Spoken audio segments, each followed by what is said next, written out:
Hello students, welcome to the course Software Design and Modeling presented by Department of Information Technology, Sanjeevani College of Engineering, Kopargaon.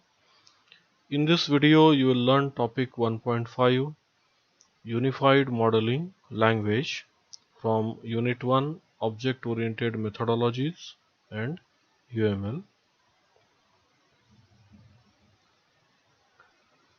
So this is the outline of the topic. We shall see introduction to modeling in the beginning, and then we shall see the unified modeling language.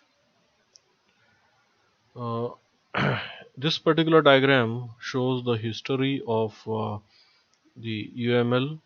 In 1994, there was a fusion or unification, uh, and in that particular unification, the three different languages or methodologies, they were combined, and those combination, it was from Buch, Rumbach, and later on the Jacobson also joined that particular in 1995. Jacobson joined to that. Okay, so the unification work began in 1994. Then again it was extended in 1995.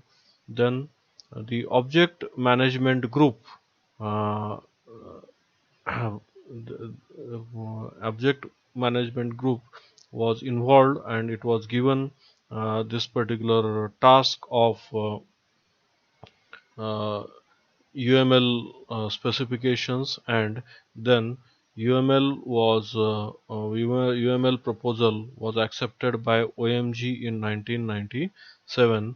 So UML becomes officially industry standard from 1997, but actually the work, it was done from 1994. Okay, the various philosophies were there. You can see of Bush, Rimbaud, Meller, then Jacobson, Jordan, and all these things. So unification of all, it was done, and uh, in 2001 the UML 1.4 version was available. Now uh, already 2.0 version is introduced by OMG, and we are having the next versions from 2.0. The latest version of UML we can find on the website of the OMG, that is Object Management Group.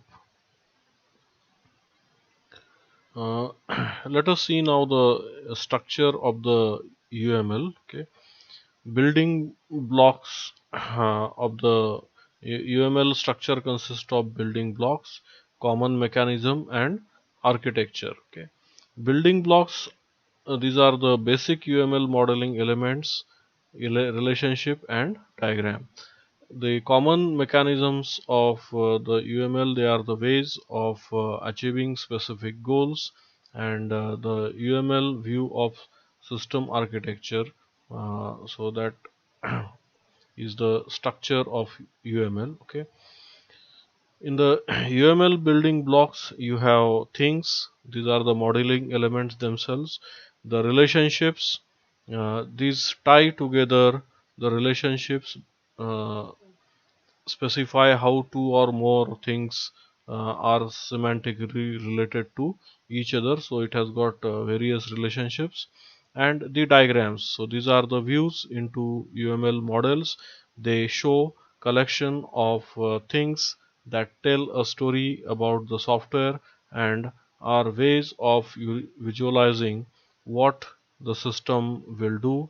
uh, Analysis level diagram, or how it will do, that is the design level diagram. So uh, the building blocks of the UML, it consists of these things, relationships, and the diagrams. The things in the UML, there are structural things, the nouns of UML model, such as class, interface, collaboration, use case, active class, component node. So all these are nothing but the structural things of the UML. Then in UML there are certain behavioral things. The verse of the UML model, such as interactions, state machines, they are the behavioral things. There are grouping things, the package which is used to group semantically related modeling elements into the cohesive units, and there are annotational things, the note which may be appended to the model to capture ad hoc information. So it is very much like a sticky note, and that is nothing but the annotational things. So there are relationships in the UML. The kind of relationships in the UML are the association. So this is the description of a set of link between the objects. It is then it is dependency. A change to a thing affects the semantics of the uh, other thing. Then in that case, one can use this dependency relationship. Then we can have generalization relationship. One element is specialization of another, and may be substituted for the more general element. For example, in case of inheritance, you can use this generalization relationship. And finally, the realization, the a relationship between classifiers where one classifier specifies a contract and the other classifier guarantees to carry out that particular contract. So realization relationship. So this particular relationship typically is used between the interface and classes. Okay, so this relationship can be uh, are shown in this particular fashion. Association is shown with a solid line.